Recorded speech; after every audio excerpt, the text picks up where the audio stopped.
abuse, poverty, separation, hopelessness. These are some of the problems besetting the modern Filipino family. Is there any hope for our country's 26 million homes? There is hope for every home with Health and Home. But in 2021, Health and Home only reached some 56,000 subscribers. That means around 25,944,000 homes have yet to hear about Health and Home and be introduced to the hope we have in Jesus. Imagine all the families enduring hopelessness when help is just in our hands. Imagine if all 250,000 Adventist families start subscribing, sharing, or even selling our own Adventist magazine. Yes, with your help and support, and with God's blessing, you and your family can bring hope to every home. Join us in reaching 1 million homes. Let us go! Reach 1 million Health and Home subscriptions. For every home, Health and Home. Health and Home for every home.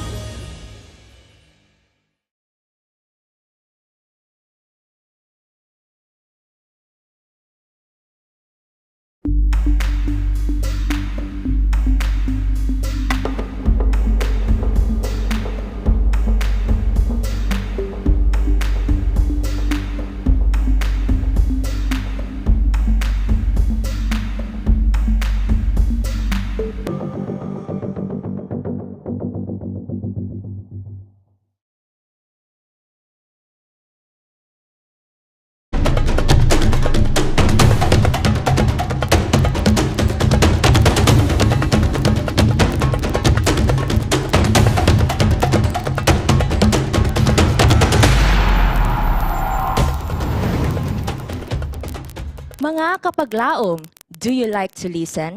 Ganahan ba ka maminaw sa imong mga higala? Sa kauban mo sa trabaho o sa mga tao sa iyong panimalay?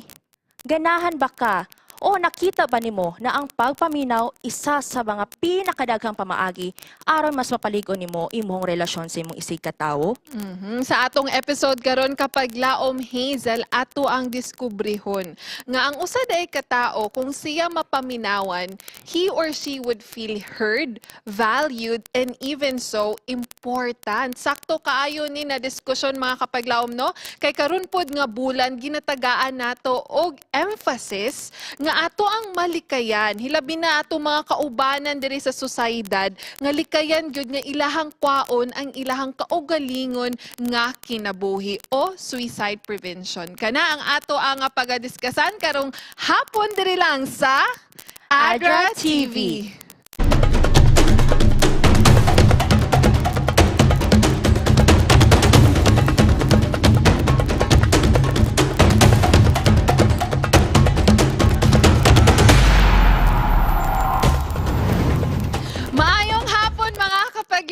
Good afternoon sa inyohang tanan, no? We are live jud gikan diri sa atong studio sa Hope Channel South Philippines. Diri jud gikan sa Dakbayan sa Cagayan de Oro City. Medyo maulan karon ang hapon mga kapaglaom ha. So pag-amping jud mo kung ahaman galing mo karon. Malipayon pud ta kay kauban na pud nato ang ato ang partner diri sa atong programa ADRA TV. Mao si kapaglaom Hazel Buscato. Hi Hazel. Hi, maayong hapon mga kapaglaom. Ayun.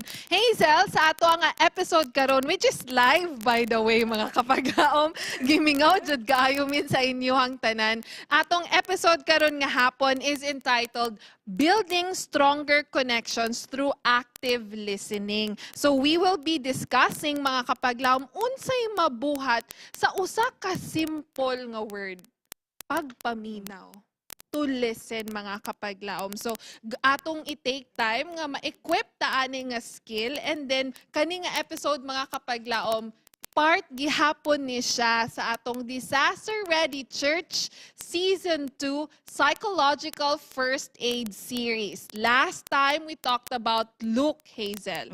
Now we will be talking today about listen. So excited ko ani nga discussion mga kapaglaom. So kung naman galing mo yung mga pangutana, naman galing mo yung mga gusto i-share gali nga idea pod nga namo karon sa Facebook, then please do so. Hey, having to mention Facebook, would you like to greet atong mga kapaglaom? Yes, kapaglaom siya, no? So, mayang hapon sa tanan. So, we would like to greet our viewers who are currently watching from our Hope Channel South Philippines and ADRA Philippines Facebook page. So, kapaglaom siya, no? We think this kind of technology, no? Because of Facebook and YouTube, napapanood po tayo saan man sulok ng Pilipinas at sa buong mundo. And also, we would like also to greet our viewers who are watching on their respective televisions right now through our CDO local antennae, Channel 25, Parasat Cable, Channel 17, and Channel 37 on GSAT Cable. So, kapag lao mo siya, you have been missing for 3 weeks, no? I've been alone in the office for weeks. I'm so sorry. Okay, so can you share to us what happened, no, during the past weeks? Yes, so mga kapaglaom Hazel, very sorry about that. So daghan-daghan ang nahitabo mga kapaglaom. Unang-una, nag-roll out ta sa Disaster Ready Church Training of Trainers diadto sa North Philippine Union Conference, diadto sa Pasay mga kapaglaom. Wow. So atong Disaster Ready Church Training of Trainers, this is of course, no, supported financially by ADRA Australia and sa atong mga angels. Atong mga Thank you. ADRA angels, daghan kayog salamat because of you, kapaglaom. Because of you, angel, naka-roll out ta ani nga training Wow. with a vision ngang atong mga iglesia sa tibuok Pilipinas andam pag-abot sa kalamidad. Andam nga mutabang kapaglaom Hazel. So, Exactly. nag-roll out ta sa NPUC, humana ta sa South, humana ta sa North, atong atangan ang atong pag-roll out sa training. Dadto na po sa Central Philippine Union Conference na pohon, no, by October makaadto ta. And after ana, nag-training dayon ta sa AYAS. Kita na po nang gitrain. Oo, kita ang nang train. Balos-balos na gid ang Yeah, kinabuhi. learning never stops. Exactly. So, naay panahon, ikaw ang teacher. Napoy panahon, ikaw po ang Student, estudyante. exactly. And that's okay. And that's very, kanang opportunity to learn. As you have mentioned, Yes. learning never stops. So, medyo dugo ang atong ilong di ato kay ang ilaha pong gitudlo kay research and statistics. And I love that discussion. I love the fact na we have to learn about it. Yes. Kaya nga no, ma'am, sa ADRA Philippines, and even to other organizations, we have to have guided decisions. Exactly. Dili man na, ay, kani atong buhaton kay feel lang nako. Or kani ang ato ang planuhon nga buhaton kay murag tsada ni, murag nice ni. Dili din na mga kapaglaom. Kailangan guided and objective po ng atong mga desisyon. Through research, we can have guided decisions, no? Yes. Through assessment, going out and nang imuha bitong makita kung unsa gyud pud ang panginahanglan, then you can come up with a guided decision. So Yes. powerful gyud kay. So pasalamatan nato ang AYAS or Adventist Institute of Advanced Studies diadto sa Cavite pod, no? Especially the business department. And then Hazel, I have some pictures just recently ning adto pud ta sa Thailand for the ADRA regional sa bato leadership training. Leadership training mga kapaglaom. And malipayon ta Hazel kay tungod gidala nato diadto para sa ato ang mga kaubanan sa buhat diadto sa Asia and Asia Pacific. So countries like Solomon Islands, Vanuatu, atong gi-present sa ilaha ang psychological first aid. Wow. Nga maupod na ang atong discussion karon. Ambot lang og makita ba, hopefully makita ninyo ang mga pictures nga ato apong gi-share no with Elson. Hopefully makita sa atong mga kapaglaom. That training was very powerful, Hazel.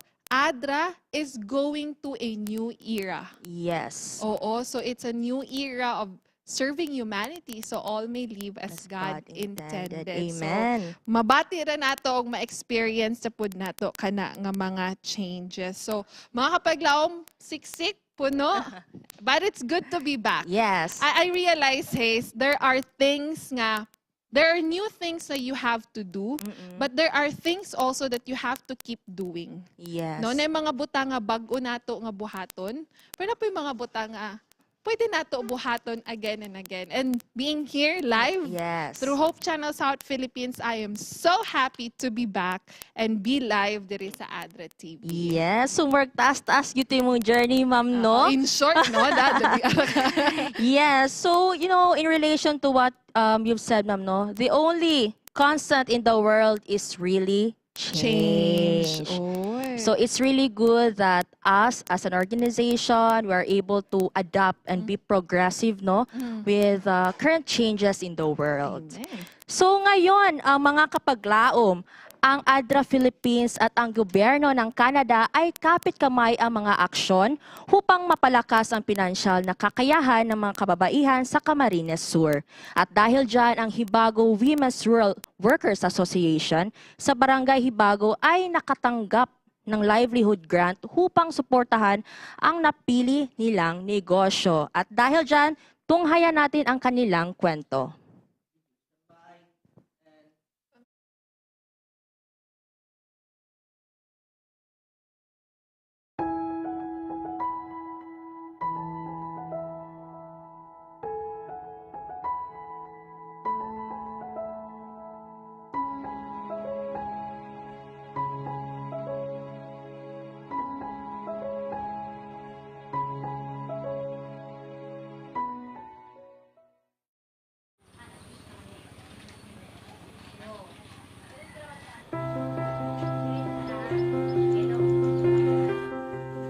Hindi ko maipaliwanag kasi sobrang aming kasayahan. Dating pangarap lang namin, ngayon ay natupad. Ang napili po namin talagang negosyo ay bigasan kasi kahit po kami kasi nandito sa kapaligiran ng mga palay, meron pa rin kasing mga pamilya na wala pong mga palayan. So maraming bumibili ng bigas. Pagpupunta pa sila ng palengke, mamamasahe sila ng 80 pesos back and forth. So dito, makakabili sila ng mura at may quality yung aming tinitindang bigas. So, hindi lang nakatulong na kumita kami bilang mga nanay, nakatulong din kami sa mga nasa bukid na hindi na sila pupunta sa palengke para doon pa bumili, na mamamasahe pa po sila ng ganoon kalaki. Through the help ng ADRA at ng gobyerno ng Canada, sa bulsa, nagkaroon kami ng disiplina sa aming mga sarili. Natuto kaming mag-savings weekly. Napakahalaga pala bilang nanay ang mag-save ng pera for the future. Yung ginagawa namin dito sa bulsa ay nakikita naming asawa, nakikita ng aming mga anak. So natututo rin sila. Buong puso po kami nagpapasalamat ang Hibago Women's Rural Workers Association. Hindi lang po binago ninyo ang aming pamumuhay, kundi binigyan nyo kami na magkaroon ng pangarap sa buhay. Binuksan niyo ang aming kaisipan na madagdagan ang aming mga kaalaman sa mga karapatan at magkaroon kami ng mas lalong pagkakaisa dahil ang gobyerno ng Canada ay may magandang hangarin talaga na dapat hindi namin sasayangin.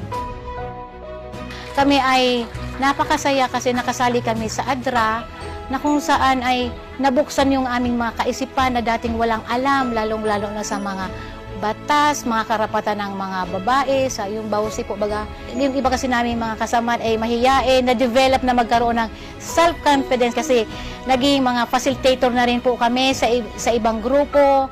At sabi ko nga, wag lang mawala ng pag-asa, ano man ang pangarap na meron kami ngayon ay matutupad, basta po kami ay nagkakaisa.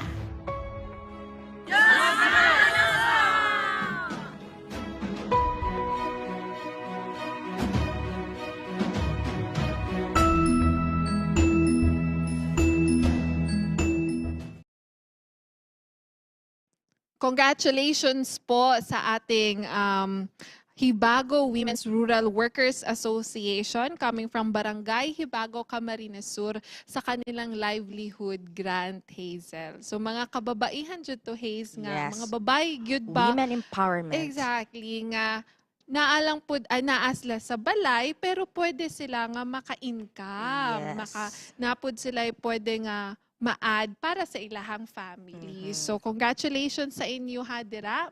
And then we would like to thank also and congratulate the work of Together Project in Camarines Sur, Bicol Region. So this is led by Miss Lovely Alvar, no? Siya ang ato ang project manager. Dako gyud ni siya nga proyekto. And I believe in this project, Hazel, because change does not come overnight. Yes. It is a process, no? Yes. And then ang igo manggod ani nga proyekto, dili lang kay madaghan ilang kwarta or makabalo sila about gender-based violence, pero ang quality sa ilahang kinabuhi sa mga babae nga batanon mas okay, mas mabag-o ba the quality of life, no? So this is a transformational community project that aims to change the quality of lives of young women and women through education, livelihood, kato atong nakita, og health. So para po sa ating mga kasamahan dyan sa Bicol Region, dyan po sa Project Together, mag-ingat po kayo and we cannot wait to hear more stories coming from the field. So mag-ingat pag amping jud mo dira sa ato ang ito sa Camarines. Or hopefully Hazel will be able to see and check the beauty of Camsur soon. Okay, so now kapag laom siya, no, it's time to discuss today's topic. So, building stronger connections through active listening. So, no, nasakto pag yun, no, karong bulana, this September, this month is dedicated to observe Suicide Prevention Month. Yes. And I believe our today's topic is surely significant in relation to what we are celebrating again this month. So kapag lang siya, no, being able to listen and actively listen, emphasis on active listening, will, I believe, surely mitigate a lot of negative emotions and foster deeper connections and also fosters trust and love. Exactly. So however, mo na kung pinakadakong pangutana kapag laom siya, no? So dili pa ba enough na kanang kabalorata or alam natin makinig, or should I say dili ba enough na kanang igo rata makadungog? Oo, that's a very good question. Kay pagbutang manggod nimog active listening or atong topic is listening, mura makaingon man ka say bago, I know how to listen. Like, I have ears, no? Makapaminaw gyud ko. Unless kung na kay auditory problems na clinically diagnosed. Yes, kung na kay auditory problems, for majority of us, no, we think na we know this already. Yes. Now, mga kapaglaom, we would like to kanang request and invite you to listen to us this afternoon. And let's discover what else can we do. Especially as you have mentioned, in light to what we are emphasizing this month, Suicide Prevention Month. Ang atong topic, Hayes, I believe, will be something that we can actually do for individuals who are in that very negative nga phase or kanang ilahang situation or a negative emotion. Yes, it's true that we have to know about certain mental health awareness is very important. Why people actually lead kanang nganong nagyoy uban nga maabot jud sila sa punto nga ilaha jung kaon ang ilahang mga kinabuhi. That's very important. We have to know the why and we have to know also mga kapaglaom at the end of the day, what can we do for them? What kay dili man po na inana na nga uy ayun na pagkuan oy carry na okay ra na siya. It's not like that. This is deeper, this is more complicated, more complex than we can ever imagine. But being able to listen, I believe, will do something for them. Okay, and that will be our discussion karon mga kapaglaom. So, ato na lang sa sigurong i-differentiate. Unsa man ay ng naday duha ka klase sa pagpaminaw mga kapaglaom. And kapaglaom Hazel, ang una nga klase sa pagpaminaw mao ang passive listening, no? Natay ayun. So ang passive listening mga kapaglaom i-distinguish kani manggod ning passive nga listening. This is one-way communication wherein the receiver kung may istorya si Hazel sa akua na siya iingon sa akua, I won't provide feedback or I won't ask question to understand his or her message. I mean, moingon ra ko and then I can just say more generic statements na, oh, okay. Okay, sige. Then wala jud ko'y intention to even know more about what you're actually saying. Or let's say, parang passive means you are just brushing off or Mhm. being dismissive. Oo. Or hearing lang. For the sake na nadunggan lang gyud nimo siya. Siguro mas maliwanagan ta if we would talk about also the active listening. Sa active listening, Hayes, kani siya, atong i-check mga kapaglaom, are we actually doing this? Active listening, this is a conscious effort. So it will take effort di ay. Dili lang ka nang imo lang ning sulod lang siya sa imong dalunggan din ning gawas. This is an conscious effort to understand, number one, interpret, and respond to the speaker. It involves giving your full attention, showing empathy, and being fully present in the moment. Ay, bugat-bugat. So, more ka ng last line, ma'am, no? Murag mo jud ang pinakalisod, being fully present in the moment. Ano nakaingon man ka? Siguro, in relation na context, ma'am, no, siguro, what challenges, no, I find when it comes to executing this kind of Yes. kanang listening, kumbaga, is kita tanan na atay mga natay mga gina carry na mga burdens, no. Yun, So okay. murag kanang in schools right na, ma'am, no, especially if kanang naay mga institutions nga na ay mental health or institutions for mental health, they always promote this kind of practice, no. They call it mindfulness. Oh, Yeah. yes. Oo. So Being at the present. yes. Gina-promote siya kay actually lisod siya. Lisod siya. Being fully at the present. And siguro to add to that, it's really a concern because aside so we have a lot of burdens, there's a lot of distractions. Yes. Even our mobile phones can be distracting, di ba? Talking to you, Yes. talking to someone, and then nalay mo pop up kalit, shift dayon imong attention. And by the definition, you have to give your full attention. So I would like to take note here pod mga kapaglaom nga sa active listening it will involve non-verbal cues, just like maintaining eye contact, nodding, and using verbal affirmations like, I see, tell me more, okay, I understand. So dili nato makita mga kapaglaom nga dili ni siya kanang inana kasayon. Exactly. O gusto, permit me to say that, mga kapaglaom, kay sa ako ang 28 years of existence, very rare kaayo ang mga tao who have really actually listened to me. Can you say that also? Yes. I can really tell because I myself, no, I can tell, ma'am, that I'm really having a hard time, no, actively listening to my friends, no, because as what I've said, kita tanan na ay gina-carry na burden. So sometimes there's what we call, ma'am, no, this is what I've learned from TikTok, no. TikTok can be educational yes, of sometimes, course, yeah. depends on what you search. Go to the positive You side. go to the positive side of TikTok, no. So I have seen this TikTok, no, where there are two friends.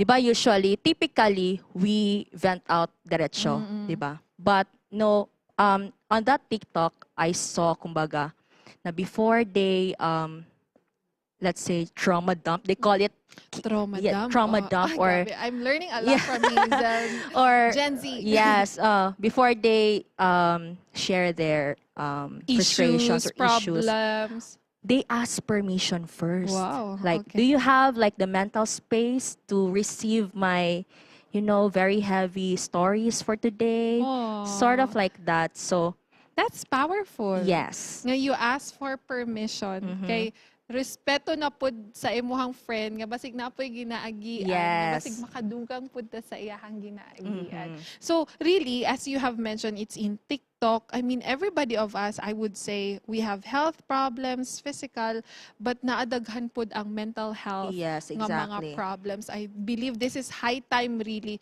to talk about active listening and be able to apply it in our circle, in our families, sa atong mga friendships. Hayes, we have an example to show before we proceed sa atong discussion. Yes. So, to show us more about what passive and active listening looks like, let us watch this video. I feel like we're not spending enough quality time together.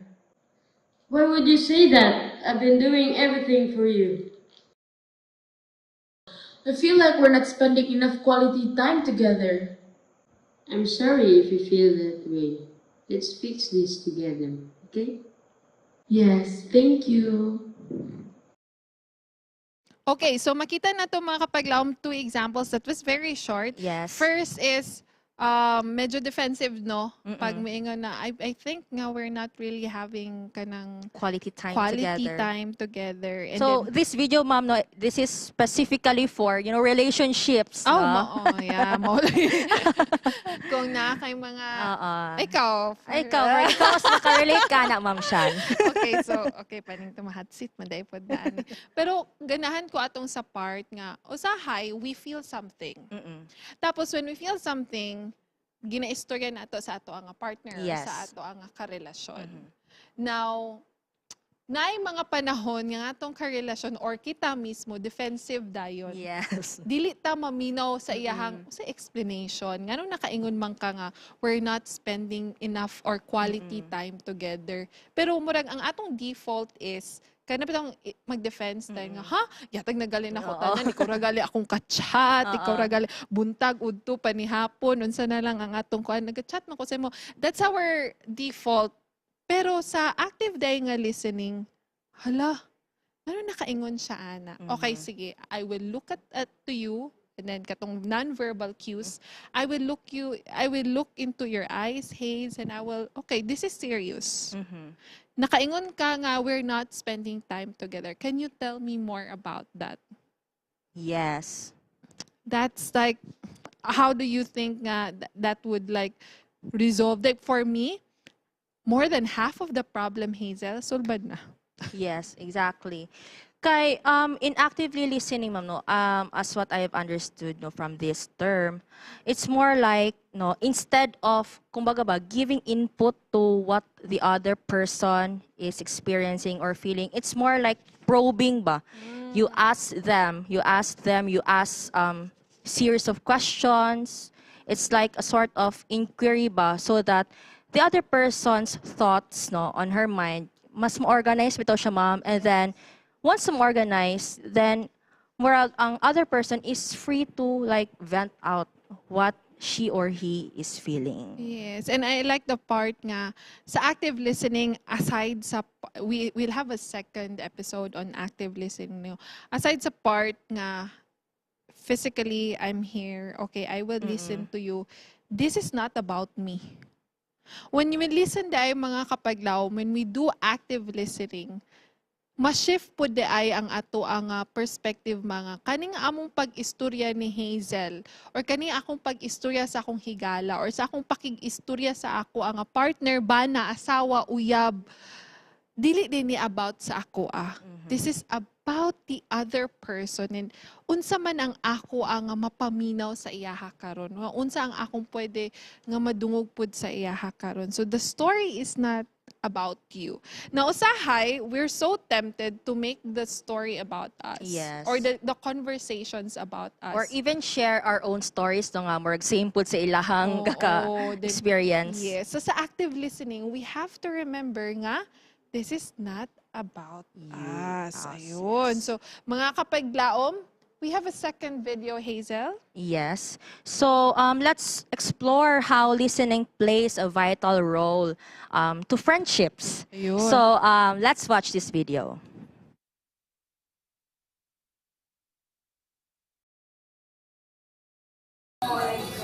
You know what, friend? I'm really stressed at work lately. You know what? Me too. I have this coworker that really gets into my nerves, and every time that I get to do something or accomplish, she gets all the credit. You know what, friend? I'm really stressed at work today. Yeah, I can really tell. Can you tell me more about what's been bothering you? Well, yeah, my supervisor has been putting a lot of workload on me this week. I mean, it's all on me. How about the others? He's not designating it to others. How do you cope up with the additional workload then? Well, Ayun, nasakpan ko. Now, kato siya si Hazel to, disclaimer mga kapaglaom, that was just a role play. Yes. Hazel, wala na makaginatagaan og workload. Wala raman. Sa imo Pero nga. medyo double meaning to me. Wow! Patay. Pero yes, mga kapaglaom, this was a role play. Both were friends, talking in a cafe. And then, makita niyo mo sa passive listening, nag-share siya nga, hi friend, gabi yun ako ang kuan karon sa work. Then ang iyahang isa ka friend kay murag, ha? But indiretso. Oo, but in dahil nga ako pod na murag, yes, o di ba? As we have mentioned, sa passive listening, dili nimo makita nga it's about the other person. So pagka active nga listening, pag shift na sa active listening niya na siya, oh lagi kabantay ko. Nakita na ninyo ang iyahang facial expression. Yes. I really like how your friend, kinsa yung mga friend i-shout out. Shout out sa akong best friend, Yobel Labadan. Thanks for acting with me. Thanks, Yobel. So si Yobel, mga kapaglaom, nakita nimo ang iyahang facial expression. Iyahang gimirror, iyahang Yes. gikopya nga, guol ba ka ng, grabe gyud ang akong kaagi. Di ba ka naman times nga, ha, ay, grabe mong kaagi niya, smile ka. So sa active listening mga kapaglaom, ato day pong kopyahon or i-mirror kung unsa pod ang facial pwede expression sa atong kaistorya. Kung nakita nimo nga bugat ang iyang i-share or gina-share, murag bugat pod ang imuhang kuan, imuhang pamati. Dili man gyud nga kuan pero imong facial expression mag-change. And this is where empathy enters into the scene. No, mga kapaglaom, active listening, we also have this term we call empathic listening. Sa empathic listening naman, Hayes, we put ourselves into the person's shoes, which is sometimes really difficult. But pero by practice, since listening is a skill, pareha sa pagluto, the more we do it, the more we get better at it. Pag atwa din na siyang mapaminawan nga inana nga pamaagi, nga bation nato ang pait, ang sakit, ang kaguol, ang kalipay nga ginaagian sa ato ang kaistorya, dako din na siya impact sa sender.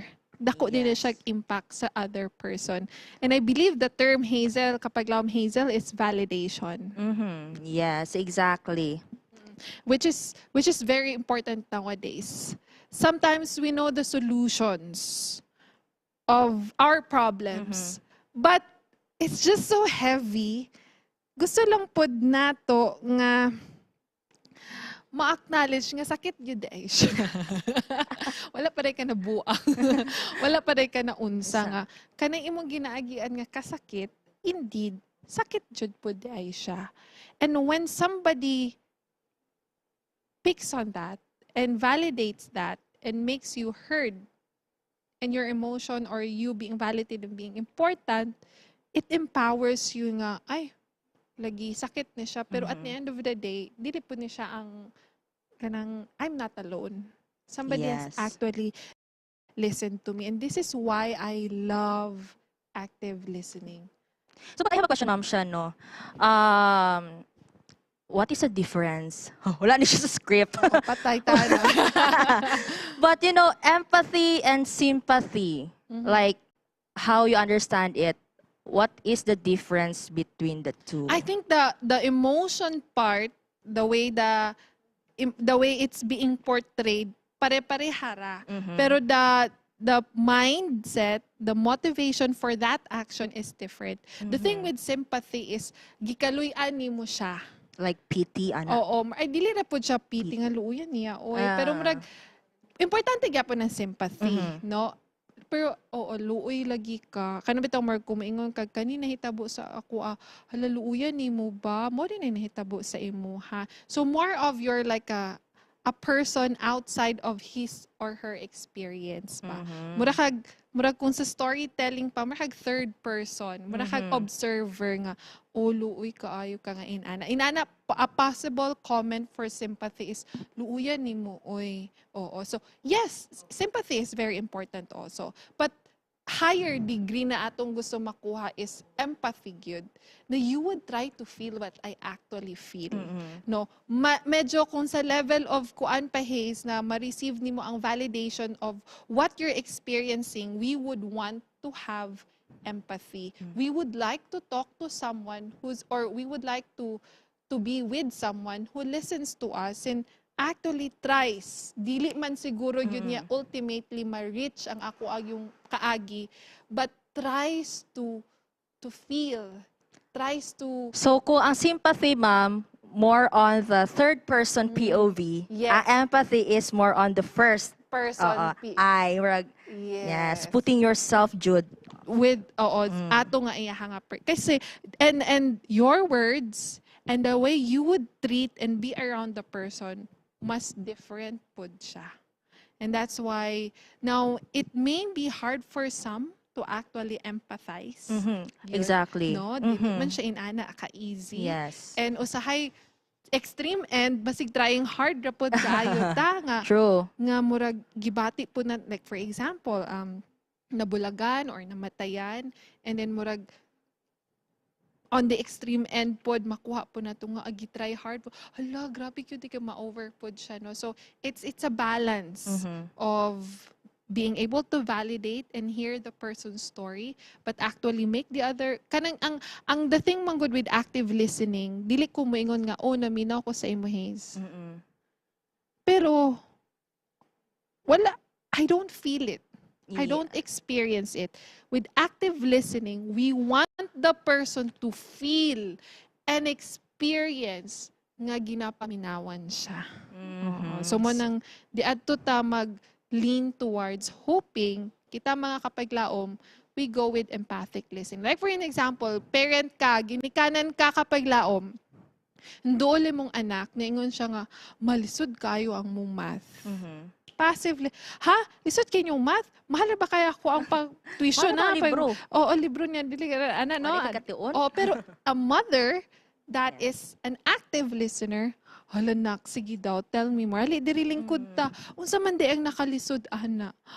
Diba? Dili man siguro yun si mother maka-answer sa iyahang mga examinations or mag-tutor si mother. But the part lang, ako lipay na kay ko, ana, the part lang nga, the thought lang nga si mother kay interested siya sa akong ginabati pud karon nga lisod siya, murag I can get strength to continue and to pursue and kuan ba kanang dili ko alone. Tinoy yun naman siya nung kanang for example sa friends, no, because I personally kanang grabe ko mo read og room or or dili mo read og person. Although I'm a psych major, pero ano ba kanang it's really important that correct me if I'm wrong, but sometimes non-verbal cues pwede siya madungan sa atong mga verbal na yes, right? But there are times I have observed this in some of my friends. Sorry sa akong mga friends. Mo jud mo mga example ipaila-ila nato imong mga friends. Yes. I have this experience, ma'am, nga kanang when I share something, this was long time ago. I've shared something, kumbaga my frustrations. And then the person acts like she's listening, but his body gestures states otherwise. Nya kabalo ka, di ba? Yes, murag ka nang mahalata nimo na murag ala dili siya interested. So I think that's the point there, no. You have to make the other person feel that you are really interested. Yes. It's so easy to say that I am listening. It's so easy to say nga, sige, maminaw ko sa imo ha. Pero actually, you cannot fake it, manggod. Yes. Ang receiver ba, dili ni mo ma-fake nga, tuhuan lang nimo iyang istorya.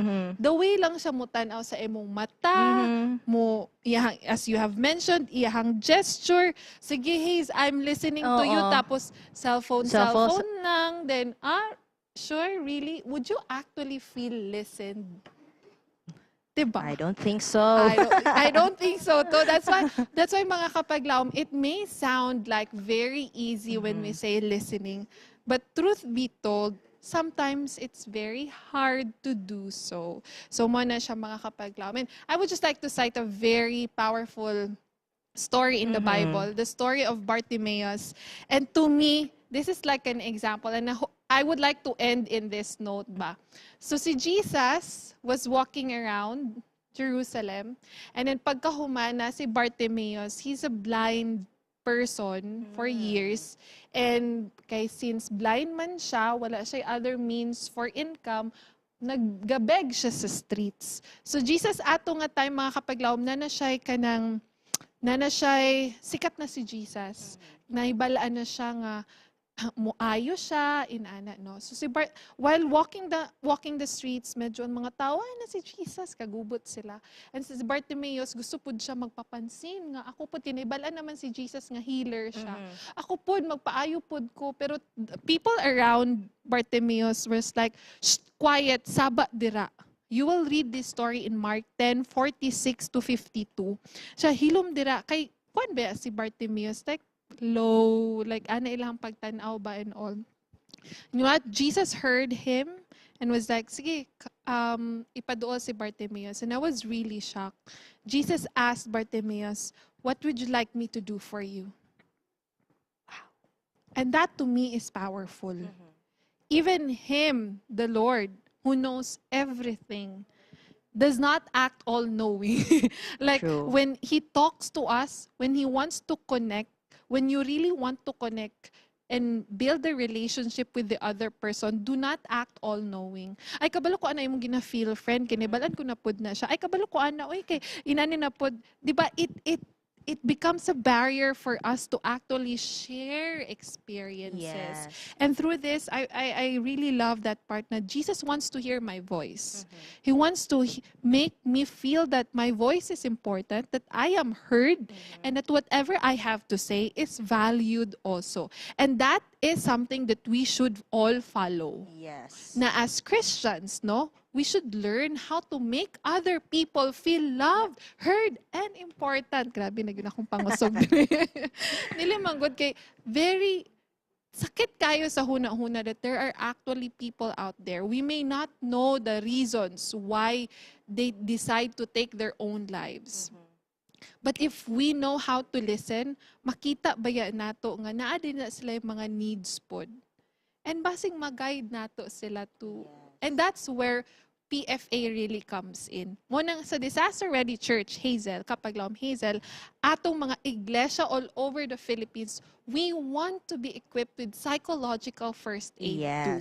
We want to listen to them. We will not be able to give them 1 million pesos. But mahal pa ang bayad gyud. Di maihap ang bayad when you are heard, when you know you are valued, and when you know you are important. Yes, exactly. So yes, it's really amazing kapag lam siya, no, how underrated listening is. So to me, I think it's really one of our greatest assets as humans. So apart from those four basic senses, no? Yes. But sometimes we tend to like overlook this asset ba sa ato as a human. And for me, majority of the problems again in the world can be resolved because we listen to what the other person has to say. Amen. Thank you, Hayes. And thank you for listening also to me. Pasalamatan nato ang mga tao who consciously do active listening. Kani kay 4D, maminaw, papod ko ani ni 4D. Na Ford? Dili pa. So how many minutes? Mga kapaglaom, we have few minutes to go. I would just like to emphasize again, we will have a second part on this discussion sa listening. Now, the initial discussion that we have, hopefully we are inviting you that you think about this and you can research more on social media, or not so social media, but you can research more on Google how to do active listening pagyud. And this will really improve your current relationships, mapamilya man, trabaho man, or higala man. And this will also foster a new kind of relationship, a lasting bond, intimacy with your future relationships, mga kapaglaom. And even in our churches, sa itong mga iglesia nga naminaw pod karon, no, when God said in Galatians 6:2 nga lift each other's burden. Amen. I think that's where listening comes in. We cannot lift burdens we do not understand even. Sayo na kaingon nga, let me lift your burden. Do you really even know what my burden is? Yes. Kay a lot of times we say things on surface level, pero pag imo pa day ng tagaan og pagtagad panahon, Budig in pagyud. oo, kung mapaminawan dahil mo siya. This is not counseling. I tell you mga kapatid, this is not counseling. This is just active listening. Makita din mo nga, ay, mo din niya ang iyahang issue sa ako. Abi ba na ako iyang issue kay kanilang? Parang issue din niya kay kana. So, mas daghan jud ta og masulbad. Ang quality sa atong mga interactions, different jud po. Yes. So, hopefully, when we read this very common verse nga lift each other's burdens, then we'll put it in a new light, in a new perspective, using the skill of active listening. Hazel. Okay, so mga kapaglaom, no? Again, this day and age, everybody has a burden. So everyone is experiencing something that he or she cannot carry alone. So everyone needs a community, support system, and few individuals who will really listen to what they have to say. Yes. What's your overall takeaway? Short lang, ma'am. Yes, sure. Short lang. To me, no, simply listening, or should I say actively listening, will surely go a long way, no, to our friends, to our families, to our workmates, office mates who are going through something. Yes. And I believe that is if we only allow ourselves to learn pa. May mga times sa mga kapaglaom na common sense is not very common anymore. So if you would like to allow yourself to learn more and dig in about listening, then it will really create an impact to your life and to your family life and members and all. Now, Hazel, kapaglaom Hazel, we have a second part of this episode still in line because September is National Suicide Prevention Month, no? So, next week, atangi kapaglaom Hazel. Ang next week, di namin mag-istorya ni Hazel, kita sa mga istorya karon. Next week, mga kapaglaom, we will listen to a person's story. Kung giunsa pud niya nga ma-overcome ang iyahang giagian nga suicidal ideation. So, happy kay ta nga iyahan nang i-allow nga i-share sa ato. So, pasalamatan nato, of course, ang ato ang kapaglaom Hazel and Hope Channel South Philippines in leadership of Pastor Roxy Pido, Kuya John Sir Calibod, and Ate Charm Sinining. And sa ato mga volunteers, Jud Gabi, si Hopori, hangak ako. Salamat, Jud, kaayo sa ato mga volunteers and sa tanan. Hazel? And also, thank you very much to our ADRA angels all over the Philippines. And to our ADRA Philippines country staff there in Cavite Silang, maraming salamat sa inyong walang sawang suporta sa ating mga programa. Ayun. So mga kapaglaom atangi, sunod na pod Lunes, dili namin mo absent. Next Monday again, 5 in the afternoon. We will discuss still in line psychological first aid series on listening, and we will listen to a story in line to the National Suicide Prevention Month. This is a very sensitive topic. Please pray for all the programs talking about it, and we would like to pray for you also. Thank you for being with us this afternoon, and kita-kits next week diri lang sa ADRA TV.